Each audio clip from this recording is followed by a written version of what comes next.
Hi hello friends, welcome back to my YouTube channel. So ಇವತ್ತಿನ ಒಂದು morning ರುಟೀನಿಂದ ನನ್ನ ವ್ಲಾಗ್ನ ಸ್ಟಾರ್ಟ್ ಮಾಡ್ಕೊಂಡಿದ್ದೀನಿ.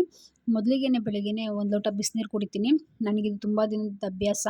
ಇದು ನಮ್ಮ ಬಾಡಿನ ಡಿಟಾಕ್ಸ್ ಮಾಡುತ್ತೆ. ಹಾಗೆ ಏನಾದರೂ ಇಂಡೈಜೆಷನ್ ಪ್ರಾಬ್ಲಮ್ ಇದ್ದರೂ ಕೂಡ ಇದು ಹೆಲ್ಪ್ ಆಗುತ್ತೆ.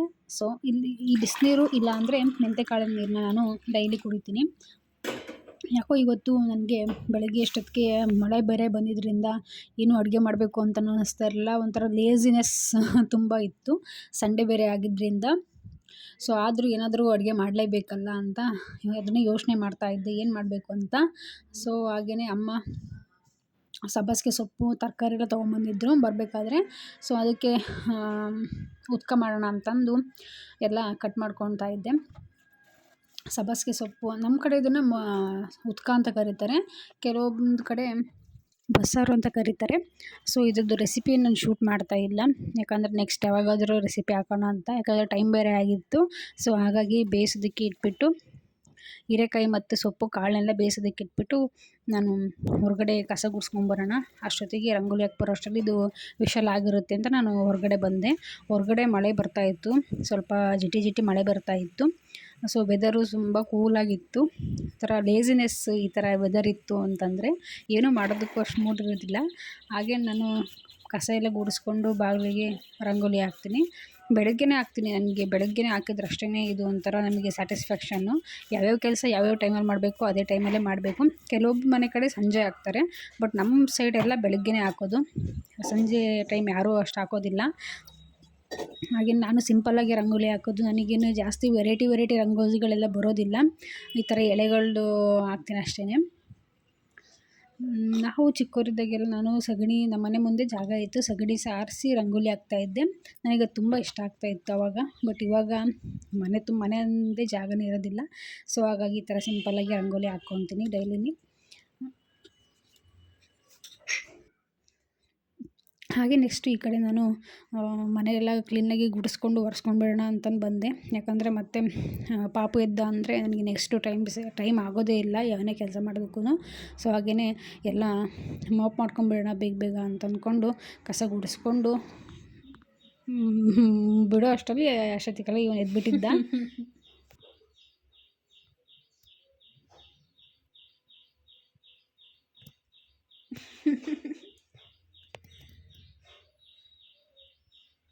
ಟೋಪಿ ಹಾಕಣ, ಟೋಪಿ ಹಾಕಣ, ಟೋಪಿ ಹಾಕಣ. ಟೋಪಿ ಹಾಕ್ಸ್ಕೊಳ್ರಿ. ಚಳಿ ಐತೆ, ಚಳಿ ಚಳಿ ಐತೆ. ಟೋಪಿ ಹಾಕ್ಸ್ಕೊಳ್ರಿ. ನೀವು ಹಾಕ್ಸ್ಕೊಂತೀರಾ? ಹಾಕಣ.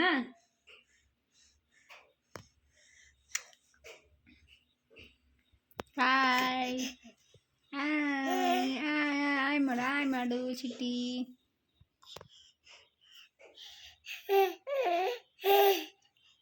ಯಾರದ್ದು? ಯಾರು ಪಾಪದು?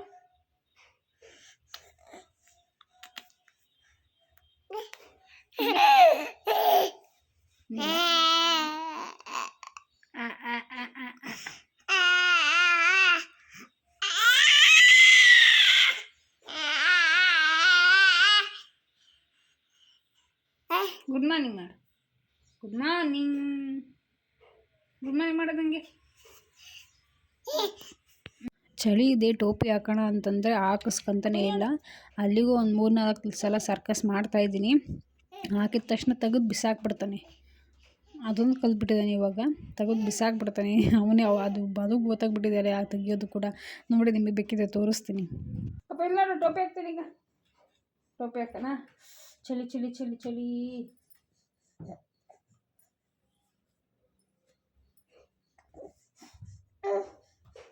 ಚಳಿ ಅಮ್ಮ, ಸ್ವಲ್ಪ ಹೊತ್ತು ಹಾಕ್ಸ್ಕೊಳಪ್ಪ. ಶೀತ ಆಗ್ತತೆ, ಶೀತ ಶೀತ, ಪಾಪು ಶೀತ. ಸ್ವಲ್ಪ ಹೊತ್ತಷ್ಟೇ ಹಾಕ್ತೀನಿ.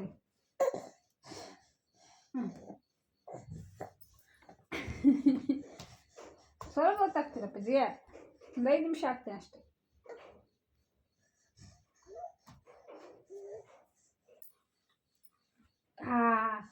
Super super super super. ಒಬ್ಬ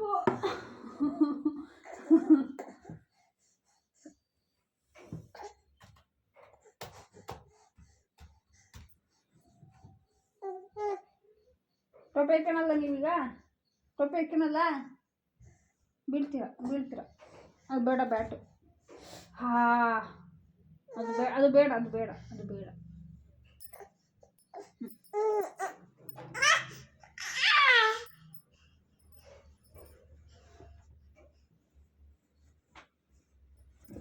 ಟೋಪಿ ಹಾಕೋಣ, ಇನ್ನೊಂದ್ಸತಿ ಹಾಕೋಣ ಟೋಪಿ ಹಾಕೋಣ.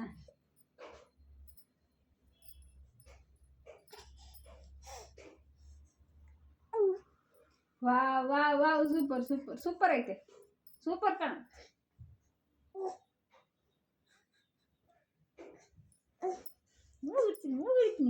ಮೂಗಿಡ್ತೀನಿ ಸಾಕು ಮಲ್ಕ. ನಾನು ಇಷ್ಟೆಲ್ಲ ಕೆಲಸ ಮುಗಿಸ್ಕೊಂಡು ಬರೋ ಅಷ್ಟರಲ್ಲಿ ಬೇಳೆನೂ ಕೂಡ ಬೆಂದಿತ್ತು. ನಾನು ಅದಕ್ಕೆ ಚೆಕ್ ಮಾಡ್ತಾಯಿದ್ದೀನಿ, ಇನ್ನೂ ಸ್ವಲ್ಪ ಬೇಯಿಸ್ಬೇಕೇನೋ ಅಂತ. ಬೇಡ, ಕರೆಕ್ಟ್ ಸಾಕಾಗಿದೆ. ಹಾಗೆ ನಮ್ಮ ಮನೆಯವ್ರಿಗೂ ಕೂಡ ಇಲ್ಲಿ ಬಿಸಿನೀರು ಕೊಡ್ತಾಯಿದ್ದೀನಿ. ಹಾಗೆ ನೆಕ್ಸ್ಟು ಹಾಲನ್ನು ಕಾಯಿಸ್ಬಿಟ್ಟು ಬಿಡೋಣ, ಮತ್ತು ಇಲ್ಲಾಂದರೆ ನನಗೆ ಮರ್ತೋಗ್ಬಿಡುತ್ತೆ. ಇತ್ತೀಚೆಗಂತೂ ಮರವು ಜಾಸ್ತಿ ಆಗಿಬಿಟ್ಟಿದೆ. ಅದು ಆಪ್ರೇಷನ್ ಆದಾಗಿಂದ ಏನಪ್ಪ ಸೆಕ್ಷನ್ ಆದಾಗಿಂದ ಸಖತ್ ಮರವು ನನಗೆ. ಆಮೇಲೆ ಮತ್ತು ಮಧ್ಯಾಹ್ನ ಎಲ್ಲಾದರೂ ಕಾಯಿಸೋದಕ್ಕೆ ಹೋಗ್ಬಿಟ್ರೆ ಅದು ಒಡೆದ್ಬಿಡುತ್ತೆ, ಸುಮ್ಮನೆ ವೇಸ್ಟ್ ಆಗುತ್ತೆ ಅಂತ ನೆನಪು ಮಾಡ್ಕೊಂಡು ಕಾಯಿಸ್ತೀನಿ. ಹಾಗೆ ಈ ಕಡೆ ಕಾಫಿನೂ ಕೂಡ ಮಾಡ್ತಾಯಿದ್ದೀನಿ. ಸಖತ್ತು ಚಳಿ ವೆದರ್ ಹಿಂಗಿದ್ರೆ ಏನಕ್ಕೂ ಮೂಡಿರೋದಿಲ್ಲ, ಏನು ಮಾಡೋದಕ್ಕೂ ಮನಸ್ಸಿರೋದಿಲ್ಲ. ಒಂಥರ ಲೇಝಿ ಅಂದರೆ ತುಂಬ ಲೇಝಿ ಅನ್ನಿಸ್ತಾ ಇರುತ್ತೆ ನನಗಂತೂ, ಅದೇ ಥರನೇ. ಹಾಗೆ ಕಾಫಿ ಮಾಡಿದೆ. ಬ್ರೆಡ್ ತೊಗೊಂಬಂದಿದ್ರು ನಮ್ಮ ಮನೆಯವರು. ಸೊ ಬ್ರೆಡ್ಡು ಕಾಫಿನ ಜೊತೆಗೆ ನನಗೆ ಬಿಸ್ಕೆಟ್, ನಾನು ಪಾರ್ಲೆಜಿ ಬಿಸ್ಕೆಟ್ ಇತ್ತು, ನಾನು ಅದನ್ನು ತಿಂತಾಯಿದ್ದೀನಿ. ಅವರಿಗೆ ಕಾಫಿ ಮತ್ತು ಬ್ರೆಡ್ ಕೊಟ್ಟೆ. ಪಾರ್ಲೆಜಿ ಬಿಸ್ಕೆಟ್ ಯಾರ್ಯಾರಿಗೆ ಇಷ್ಟ ಕಮೆಂಟ್ ಮಾಡಿ. ಅದು ನಾವು 19 ಕಿಡ್ಸಿಗೆ ಜಾಸ್ತಿ ಇಷ್ಟ ಅದು. ಸೊ ಹಾಗೆ ನೆಕ್ಸ್ಟ್ ಈ ಕಡೆ ಅನ್ನನೂ ಆಯಿತು, ಸಾಂಬಾರು ಮಾಡಿದೆ. ಹಾಗೆ ಮುದ್ದೆನೂ ಮಾಡೋದಕ್ಕೆ ಇಟ್ಟಿದ್ದೀನಿ. ಆಲ್ರೆಡಿ ಟೈಮ್ 10 ಗಂಟೆ ಏನೋ ಆಗಿತ್ತು, ಹೊಟ್ಟೆ ಹಸಿವು ಆಗ್ತಾಯಿತ್ತು ಅಂತಂದು ಬೇಗ ರೆಡಿ ಮಾಡಿಬಿಡೋಣ ಅಂತಂದು ಹಾಲನ್ನು ಕಾಯಿಸಿಟ್ಬಿಟ್ಟಿದ್ದೀನಿ. ಮುದ್ದೆಗೂ ಇಟ್ಟಿದ್ದೆ. ಹಾಗೆ ಈ ಕಡೆ ಒಂದಿಷ್ಟು ಪಾತ್ರೆಗಳಿದ್ದು ಅಡುಗೆ ಮಾಡಿದ್ದೆಲ್ಲ ಬೇಗ ವಾಶ್ ಮಾಡಿ ಇಟ್ಕೊಂಡ್ಬಿಟ್ಟೆ. ಆಮೇಲೆ ಒಂದೇ ಸಲ ಜಾಸ್ತಿ ಪಾತ್ರೆಗಳಾಗ್ಬಿಡುತ್ತೆ ಅಂತಂದು ಅವಾಗವಾಗ ಎಲ್ಲ ಕ್ಲೀನ್ ಮಾಡ್ಕೊಂಡ್ಬಿಡ್ಬೇಕು. ಇಲ್ಲಾಂದರೆ ಸ್ಟಾಕ್ ಆಗಿಬಿಟ್ರೆ ನಮಗೇನೆ ಒಂಥರ ತೊಳೆಯೋದಕ್ಕೂ ಮನಸ್ಸಿರೋದಿಲ್ಲ. ಮುದ್ದೆಯೂ ಸಹ ಅಷ್ಟೊತ್ತಿಗೆಲ್ಲ ಬೆಂದ್ಬಿಟ್ಟಿತ್ತು. ಸೊ ಮುದ್ದೆನೂ ಸಹ ಈ ಥರ ತಟ್ಟಿ, ನನಗೆ ಮುದ್ದೆ ಮಾಡೋದಕ್ಕೆ ಅಂದರೆ ನಾನು ಅಡುಗೆ ಕಲಿತಿದ್ದು ನೋಡ್ತಾನೆ ಕಲ್ತ್ಬಿಟ್ಟೆ ನಾನು. ಯಾರೂ ನನಗೆ ಈ ಥರ ಅಂತ ಹೇಳ್ಕೊಡ್ಲಿಲ್ಲ. ಎಲ್ಲದನ್ನು ನಾನಾಗಿ ಓನಾಗಿ ಕಲ್ತ್ಕೊಂಡಿದ್ದು. ಈಗಿನ ಕಾಲದಲ್ಲಿ ಹೆಂಗೆ ಅಂದರೆ ಎಲ್ಲದನ್ನು ಕಲ್ತಿರಬೇಕು. ಯಾವುದು ನನಗೆ ಬರಲ್ಲ, ಅದು ಬರಲ್ಲ, ಇದು ಬರಲ್ಲ ಅಂತ ಅನ್ನಬಾರ್ದು ನನ್ನ ಪ್ರಕಾರ. ಯಾಕಂದರೆ ಈಗಿನ ಕಾಲದಲ್ಲಿ ತುಳಿಯೋರು ಜಾಸ್ತಿ ಅಲ್ವಾ. ಸೊ ಹಾಗಾಗಿ ನಾವೆಲ್ಲದರಲ್ಲೂ ಫಾಸ್ಟಾಗಿರಬೇಕು, ಎಲ್ಲ ಕೆಲಸನೂ ಕಲ್ತ್ಕೊಂಡಿರಬೇಕು. ನನಗಿದು ಆಗಿದ್ದಂಥ ಎಕ್ಸ್ಪೀರಿಯೆನ್ಸು. ಸೊ ಹಾಗಾಗಿ ನಿಮ್ಮ ಜೊತೆ ಅದನ್ನ ಹೇಳ್ತಾ ಇದ್ದೀನಿ. ಸೊ ಇದನ್ನು ನಾನು ಆಮೇಲೆ ಊಟ ಮಾಡೋಣ ಅಂತಂದು ಮುಚ್ಚಿಡ್ತಾಯಿದ್ದೀನಿ. ಹಾಗೆ ಮುದ್ದೆ ಎಲ್ಲ ಮಾಡಿದಾದ್ಮೇಲೆ ಆ ಪಾತ್ರೆನ ನಮಸ್ತೆ ಮಾಡ್ಕೊತೀವಿ. ಯಾಕಂತಂದರೆ ಅದು ನಾವು ಊಟ ಮಾಡೋದಲ್ವ, ದೇವ್ರ ಸಮಾನ. ಸೊ ಹಾಗಾಗಿ ನಮ್ಮ ಮನೆಯವರಿಗೆ ಈಗ ಬಡಿಸ್ಕೊಡ್ತಾಯಿದ್ದೀನಿ. ಕಾಳು ಮತ್ತು ಸಾಂಬಾರು, ಮುದ್ದೆ, ಇದಕ್ಕೆ ಸ್ವಲ್ಪ ತುಪ್ಪ. ಹಾಗೆ ಈಗ ನೆಕ್ಸ್ಟ್ ನನ್ನ ಕಡೆ ನಂದು ಎಲ್ಲ ಊಟ ಆಯಿತು. ಸೊ ಹಾಗಾಗಿ ಎಲ್ಲ ಗ್ಯಾಸ್ ಎಲ್ಲ ಒರೆಸ್ಕೊಂಡ್ಬಿಟ್ಟು ಎಲ್ಲ ಕ್ಲೀನ್ ಮಾಡ್ಕೊಂಡ್ಬಿಟ್ರೆ ದೊಡ್ಡ ಕೆಲಸ ಒಂದು ಬಗೆಹರಿದ್ಬಿಡುತ್ತೆ ಅಂತಂದು ಎಲ್ಲದನ್ನು ಕ್ಲೀನ್ ಮಾಡ್ಕೊತಾ ಇದ್ದೀನಿ. ಹಾಗೆ ಒಗ್ಗರಣೆ ಎಲ್ಲ ಹಾಕಿದಾಗ ಗೋಡೆಗೆಲ್ಲ ಸಿಡ್ದಿರುತ್ತೆ. ಸೊ ಅದನ್ನು ಎಲ್ಲ ಕ್ಲೀನ್ ಮಾಡಿಕೊಂಡೆ. ಮನೆಯಲ್ಲಿದ್ದರೆ ಹೆಂಗೆ ಅಂತಂದರೆ ಬ್ಯುಸಿ ರೊಟೀನು. ಸುಮ್ಮನೆ ಅಡುಗೆ ಮಾಡೋದು, ಊಟ ಮಾಡೋದು, ಮತ್ತು ಪಾತ್ರೆ ತೊಳೆಯೋದು, ಸ್ನಾನ ಮಾಡೋದು, ಬಟ್ಟೆ ತೊಳೆಯೋದು, ಬರೀ ಇದೇ ರೂಟೀನ್ ಆಗಿಬಿಡುತ್ತೆ. ಇದೇ ಕೆಲಸನ ನಾನು ಆಫೀಸ್ಗೆ ಹೋಗ್ಬೇಕಾದ್ರೆ ಕರೆಕ್ಟಾಗಿ 8:15, 8:45ಗೆಲ್ಲ ಮುಗಿಸಿರ್ತೀನಿ. ಬಟ್ ಅದೇ ಮನೇಲಿದ್ದರೆ 12 ಗಂಟೆ, 1 ಗಂಟೆ ಆದರೂ ಸಹ ಈ ಕೆಲಸಗಳನ್ನು ಮುಗ್ದಿರೋದಿಲ್ಲ. ಹಾಗೆ ಎಲ್ಲದನ್ನು ಕಸ ಗುಡಿಸ್ಕೊಂಡು ಎಲ್ಲದನ್ನು ಒರೆಸ್ಕೊಳ್ತಾ ಇದ್ದೀನಿ. ಅಡುಗೆ ಮನೆ ಮಾತ್ರ ಸಖತ್ ಗಲೀಜಾಗುತ್ತೆ. ಎಷ್ಟೇ ಕ್ಲೀನ್ ಮಾಡಿದ್ರೂ ಗಲೀಜಾಗ್ತಾ ಇರುತ್ತೆ. ಯಾಕಂದರೆ ಫ್ರೀಕ್ವೆಂಟಾಗಿ ನಾವು ಯೂಸ್ ಮಾಡ್ತಾನೆ ಇರ್ತೀವಲ್ಲ ಅಡುಗೆ ಮನೆ ಎಲ್ಲನೂ. ಸೊ ಹಾಗಾಗಿ ನನಗೆ ಮನೆಯಲ್ಲಿ ಈ ಥರದ ಡ್ರೆಸ್ಸೇ ತುಂಬ ಕಂಫರ್ಟಬಲ್ಲು. ಯಾಕಂತಂದರೆ ಪಾಪುಗೂ ಫೀಡ್ ಮಾಡ್ತಾ ಇರ್ತೀನಲ್ವ. ಸೊ ಅದಕ್ಕೂ ಮತ್ತು ಮನೆಯಲ್ಲಿ ಫ್ರೀಯಾಗಿರೋ ಡ್ರೆಸ್ಗಳನ್ನ ಹಾಕ್ಕೊಂಡ್ರೆ ಕಂಫರ್ಟಬಲ್ ಕೆಲಸ ಮಾಡ್ಬೋದು. ಇಲ್ಲ ಅಂತಂದರೆ ಒಂಥರ ಏನೋ ಇರುಸು ಆಗ್ತಾ ಇರುತ್ತೆ ಕೆಲಸ ಮಾಡೋದಕ್ಕೆಲ್ಲ. ನಮಗೆ ಕಂಫರ್ಟಬಲ್ ಇರಬೇಕು ಯಾವುದಕ್ಕಾದ್ರೂ. ಸೊ ಹಾಗಾಗಿ ನನಗೆ ಈ ಥರ ಡ್ರೆಸ್ಗಳೇ ಜಾಸ್ತಿ ನನಗೆ ಇಷ್ಟ ಆಗ್ತವೆ ಇತ್ತೀಚೆಗೆ. ಸೊ ಹಾಗೆ ನಿಮಗೆ ಇಲ್ಲಿ ನೆಕ್ಸ್ಟು ನಾನೊಂದು ನಿಮಗೆ ಫೇಸ್ ಪ್ಯಾಕ್ನ ತೋರಿಸ್ತಾ ಇದ್ದೀನಿ.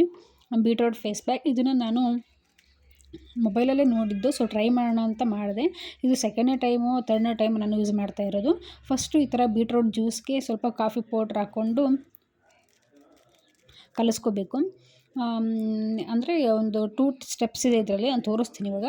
ಫಸ್ಟ್ ಸ್ಟೆಪ್ಪು ಇದು, ಬೀಟ್ರೋಟ್ ಜ್ಯೂಸ್ಗೆ ಕಾಫಿ ಪೌಡ್ರ್ ಹಾಕ್ಕೊಂಡು ಫಸ್ಟು ಫೇಸ್ನೆಲ್ಲ ಸ್ಕ್ರಬ್ ಮಾಡ್ಕೋಬೇಕು ಈ ಥರ ನೀಟಾಗಿ. ಆಮೇಲೆ ಒಂದು 10 ಮಿನಿಟ್ಸ್ ಬಿಟ್ಬಿಟ್ಟು ಅದಷ್ಟನ್ನು ನೀಟಾಗಿ ವೆಟ್ ವೈಪ್ಸಲ್ಲಾಗಿರ್ಬೋದು, ಇಲ್ಲಾಂದರೆ ಒಂದು ಒಣಗಿದ ಹಸಿ ಬಟ್ಟೆಲಿ ಅದನ್ನೆಲ್ಲ ಒರೆಸ್ಕೋಬೇಕು. ನೆಕ್ಸ್ಟ್ ಹಾಗೆಯೇ ಅದೇ ಬೀಟ್ರೂಟ್ ಜ್ಯೂಸ್ಗೆ ಸ್ವಲ್ಪ ಕಡಲೆ ಹಿಟ್ಟು ಹಾಕ್ಕೊಂಡು ಫೈನ್ ಪೇಸ್ಟಾಗಿ ಮಾಡಿಕೊಡಿ. ಅಂದರೆ ಸ್ವಲ್ಪ ತಿಕ್ಕಾಗಿ ಇರಲಿ, ಯಾಕಂದರೆ ತುಂಬ ಅದು ನೀಟಾಗಿ ಸ್ಕ್ರಬ್ ಥರ ಬರಬೇಕು. ನೆಕ್ಸ್ಟ್ ಅದಕ್ಕೆ ಇನ್ನೂ ಸ್ವಲ್ಪ ನಿಮಗೆ ಎಷ್ಟು ಬೇಕೋ ಅದು ಕನ್ಸಿಸ್ಟೆನ್ಸಿ ನೋಡ್ಕೊಂಡು ಹಾಕ್ಕೊಳ್ಳಿ. ಹಾಗೆ ಅದನ್ನು ವಾಶ್ ಮಾಡ್ಕೊಂಡು ಬಂದಿರ್ತೀವಲ್ಲ, ಅದಕ್ಕೆ ಮತ್ತೆ ನೆಕ್ಸ್ಟ್ ಈ ಥರ ಸ್ಕ್ರಬ್ ಮಾಡಿಕೊಂಡು ಫೇಸ್ ತುಂಬ ನೀಟಾಗಿ ಮಸಾಜ್ ಕೊಟ್ಕೊಂಡು ಒಂದು 15 ಮಿನಿಟ್ಸ್ ಬಿಟ್ಟರೆ ಈ ಥರ ಡ್ರೈ ಆಗಿರುತ್ತೆ. ಆಮೇಲೆ ಇದನ್ನು ವಾಶ್ ಮಾಡ್ಕೊಂಡು ಬಂದರೆ ನೋಡಿ ಈ ಥರ ನನಗೆ ಗ್ಲೋ ಬಂದಿದೆ. ನಿಜ ನನಗೆ ಸ್ವಲ್ಪ ಗ್ಲೋ ಅಂತಲೇ ಅನ್ನಿಸ್ತು ಇದನ್ನು ಟ್ರೈ ಮಾಡಿದ್ಮೇಲೆ. ಮಸ್ಟ್ ಆ್ಯಂಡ್ ಟ್ರೈ ಮಾಡಿ ಯಾರಿಗಾದ್ರೂ ಏನಾದರೂ ಫಂಕ್ಷನ್ ಇದೆ ಇನ್ಸ್ಟೆಂಟಾಗಿ ಮನೇಲಿ ಸಿಗೋವಂಥ ಇಂಗ್ರೀಡಿಯೆಂಟ್ಸಿಂದ ಒಳ್ಳೆ ಪ್ಯಾಕ್ ರೆಡಿ ಆಗುತ್ತೆ. ನೆಕ್ಸ್ಟ್ ಹಾಗೆ ಆಲೋವೆರಾ ಇತ್ತಲ್ಲ ಅದನ್ನು ಹಾಗೆ ಅಪ್ಲೈ ಮಾಡಿಕೊಂಡೆ ಮಾಯ್ಶ್ಚರೈಸರ್ಗೆ. ನೆಕ್ಸ್ಟ್ ಹಾಗೆಯೇ ಸಂಜೆ ಒಂದು ಬರ್ಡೇ ಪಾರ್ಟಿ ಇತ್ತು ಶಿವಮೊಗ್ಗದಲ್ಲಿ, ನಮ್ಮ ಅತ್ತೆ ಮಗಂದು. ಸೊ ಇನ್ವೈಟ್ ಮಾಡಿದ್ರಲ್ಲ, ಸೊ ಹಾಗೆ ಹೋಗೋಣ ಅಂತ ಹೊರಟಿದ್ವಿ. ನಮ್ಮ ಅಪ್ಪಾಜಿನೂ ಬಂದಿರಲಿಲ್ಲ, ನಮ್ಮ ಬಬ್ಬಿನೂ ಬಂದಿರಲಿಲ್ಲ. ಸೊ ಡ್ರೈವರನ್ನೇ ಕಳಿಸಿದ್ರು, ಹೋಗೋಣ ಅಂತಂದು ಹೊರಟ್ವಿ. ನಾವು ಮನೆಯಿಂದ ಹೊರಟಾಗ ಸುಮಾರು 6 ಗಂಟೆ ಏನೋ ಆಗಿತ್ತು. ಸೊ ನಾನು ಈ ಥರ ರೆಡಿಯಾಗಿದ್ದೆ. ಇದು ಟಾಪ್ನ ನಾನು ಇಲ್ಲೇ ಟ್ರೆಂಡ್ಸಲ್ಲಿ ತೊಗೊಂಬಂದಿದ್ದೆ. ವೇಲು ಕೂಡ ಅಲ್ಲೇ ಬೈ ಮಾಡಿದ್ದೆ. ಇದು ಅಮೌಂಟ್ ಬಂದುಬಿಟ್ಟು 199 ಅನಿಸುತ್ತೆ. ವೇಲ್ ಬಂದುಬಿಟ್ಟು 600 ಸಮಥಿಂಗ್ ಇತ್ತು. ಚೆನ್ನಾಗಿದೆ. ಓಕೆ, ಯಾವುದಾದ್ರು ಪಾರ್ಟಿ ವೇರ್ಗೆ ಅದಕ್ಕೆ ಚೆನ್ನಾಗಿದೆ. ತುಂಬ ಚೆನ್ನಾಗಿ ಅನ್ನಿಸ್ತಾ ಇತ್ತು ನನಗಂತೂ. ತುಂಬ ಲುಕ್ ವೈಸ್ ಅಂತೂ ಚೆನ್ನಾಗಿತ್ತು. ನಮ್ಮ ಪಾಪುನಿಗೂ ಅಲ್ಲೇ ಶಾಪ್ ಮಾಡಿದ್ದೆ ಈ ಡ್ರೆಸ್ನ. ಅವ್ನಿಗೂ ಇದು ಸಖತ್ತಾಗಿದೆ. ಯಾಕಂದರೆ ಕೆಲವೊಂದು ಅಕೇಶನ್ಸಿಗೆ ಚೆನ್ನಾಗಿರುತ್ತೆ ಟ್ರೆಂಡ್ಸಲ್ಲಿ. ಯಾಕಂದರೆ ಬೇಗ ಹೋಗಿ ನಮಗೆ ಬೇಗ ಸಿಗುವಂಥದ್ದು ಅಂದರೆ ಟ್ರೆಂಡ್ಸೇ. ಸೊ ಈ ಥರ ಎಲ್ಲ ಹೈವೇ ಮಾಡಿದ್ದಾರೆ ಈಗಂತೂ ಶಿವಮೊಗ್ಗಕ್ಕೆ. ಏನಿಲ್ಲ ಅಂದರೂ ಒಂದು 3/4 ಗಂಟೆಗೆ ಶಿವಮೊಗ್ಗ ಹೋಗ್ಬಿಟ್ವಿ ನಾವು. 6 ಗಂಟೆಗೆ ಬಿಟ್ಟಿದ್ದು, 6:45ಗೇನೋ ಅಲ್ಲಿ ಶಿವಮೊಗ್ಗ ರೀಚ್ ಆಗಿದ್ವಿ. ಸಖತ್ತು ಈಗಂತೂ ಅಂದರೆ ರೋಡ್ ಸಖತ್ತಾಗಿ ಮಾಡಿದ್ದಾರೆ. ಟ್ರಾಫಿಕ್ ಏನು ಅಷ್ಟೊಂದು ಇರೋದಿಲ್ಲ. ಚೆನ್ನಾಗಿತ್ತು ರೋಡ್ ಮಾತ್ರ. ಅಷ್ಟು ಬೇಗ ಹೋಗಿದ್ವಿ ಅಂತ ಅನ್ನಿಸ್ತಾ ಇಲ್ಲ, ಅಷ್ಟು ಫಾಸ್ಟಾಗಿ ಹೋದ್ವಿ. ನೆಕ್ಸ್ಟು ನಾವು ರೀಚ್ ಆಗ್ತಾ ಆಲ್ಮೋಸ್ಟ್ ಹೋಟೆಲ್ ಹತ್ರ ಹೋಗೋಷ್ಟೊತ್ತಿಗೆ 7 ಆಗಿತ್ತು. ನಾವು ಹೋದ್ವಿ, ಇನ್ನು ಅವರು ಅವಾಗೇ ಬರ್ತಾಯಿದ್ರು. ನಾವು ತುಂಬ ಬೇಗ ಹೋದ್ವಿ ಅಂತ ಅನ್ನಿಸ್ಬಿಡ್ತು. ವೆಯ್ಟ್ ಮಾಡಿ ಸಾಕಾಗಿ ಹೋಗ್ಬಿಡ್ತು. ಸ್ವಲ್ಪ ಲೇಟಾಗಿ ಹೋಗಬೇಕಾಗಿತ್ತು ಅಂತ ಆಮೇಲೆ ಅನ್ನಿಸ್ತು. ಇದೇ ಹೋಟೆಲ್ಲು, ಆಕಾಶ್ ಇನ್ ಅಂತ. ಚೆನ್ನಾಗಿದೆ ಹೋಟೆಲ್ಲು. ಅಂದರೆ ತುಂಬ ಜನ ಇಡಿಸೋದಿಲ್ಲ. ಮ್ಯಾಕ್ಸಿಮಮ್ ಒಂದು 150 ಮೆಂಬರ್ಸೇನೋ ಅಷ್ಟೇ ಪಾರ್ಟಿ ಹಾಲು. ಚೆನ್ನಾಗಿತ್ತು. ನಾವು ಹೋದಾಗ ಇನ್ನೂ ಸ್ಟಾರ್ಟ್ ಮಾಡ್ಕೊಂಡಿರಲಿಲ್ಲ, ಆವಾಗಿನ್ನೂ ಕೇಕು ಬಂದಿರಲಿಲ್ಲ. 7:30ಇಂದ ನಾವು ವೆಯ್ಟ್ ಮಾಡಿ ನಮ್ಮ ಪಾಪುನ ಹಿಡ್ದಿದ್ದು ಸಾಕಾಗೋಯ್ತು ಆ ಫಂಕ್ಷನ್ನಲ್ಲಿ.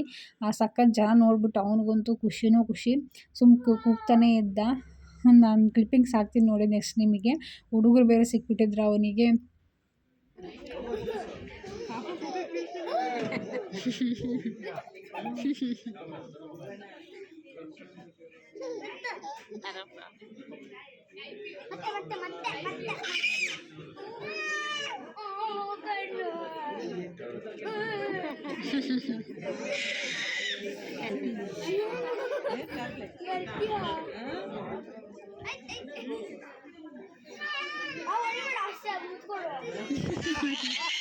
ಹೊಡಿಬೇಡ, ಬುತ್ಕೊಡಕಂತ ದುಡ್ಡು ಅಕ್ಕ ಹೊಡಿತೀಯ ಅಕ್ಕ.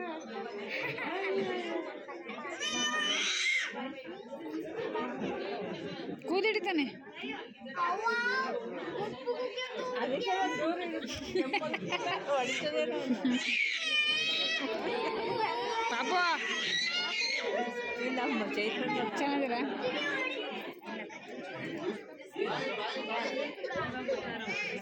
ಬಫೆ ಸಿಸ್ಟಮಲ್ಲಿತ್ತು ಊಟ. ಸೊ ನಾನು ಊಟ ಮಾಡ್ತಾಯಿದ್ದೆ, ಅಕ್ಕ ಪಾಪ ಕರ್ಕೊಂಡಿದ್ದು. ಹಾಗೆ ನೆಕ್ಸ್ಟು ಊಟ ಮುಗಿಸ್ಕೊಂಡು ನಾವು ಹೊರಟ್ವಿ. ಮನೆ ರೀಚ್ ಆಗೋ ಅಷ್ಟರಲ್ಲಿ 10 ಗಂಟೆ ಆಗಿತ್ತು. Thanks for watching.